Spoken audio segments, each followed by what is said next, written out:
যখন কোনো জালেম সম্প্রদায়কে পাকড়াও করেন, ইন্না আখযাহু আলীমুন শাদীদ, আল্লাহর পাকড়াও বড় যন্ত্রণাদায়ক পাকড়াও, কঠিন পীড়াদায়ক যন্ত্রণাদায়ক ধরা আল্লাহর। এমনভাবে ধরবে না বলতে পারবেন না সইতে পারবেন, মাঝে মাঝে যারে তারে ফোনে শেয়ার করা ছাড়া কোনো উপায় থাকবে না। এরকম বলেন আমার সাথে, জুলুম ছোট্ট একটি শব্দ, বড় বিপজ্জনক শব্দ। কি বললাম? ছোট্ট শব্দ কিন্তু বিপজ্জনক, এমন বিপজ্জনক, কঠিন বিপজ্জনক। সহিহ বুখারী 4686 নম্বর হাদিস। এই হাদিসে আসছে, ইন্নাল্লাহা লা ইউমলি লিয-যালিমি হাত্তা ইযা আখাযাহু লাম ইউফলিতুহু। আল্লাহ জালেমকে ছাড় দেয়, যখন আল্লাহ তাকে ধরে তখন আর ছেড়ে দেন না। তখন কোরআনের একটা আয়াত নবী তেলাওয়াত করলেন, ওয়াকাযালিকা আখযু রাব্বিকা ইযা আখাযাল কুরা ওয়া হিয়া যালিমা।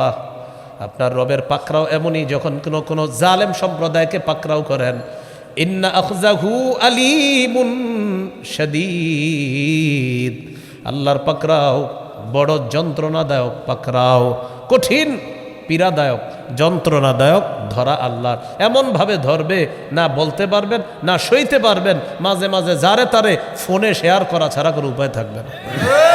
এরকম অবস্থা হবে। তো বলছিলাম 4 শ্রেণীকে আল্লাহ অভিশাপ দেয়। এর মধ্যে এক শ্রেণী হলো যারা মা বাবার অভিশাপ দেয়, তারে অভিশাপ দেয়। আরেক শ্রেণী হলো যারা দখলদারি চাঁদাবাজি করবে, তাদেরকে আল্লাহ অভিশাপ দেয়।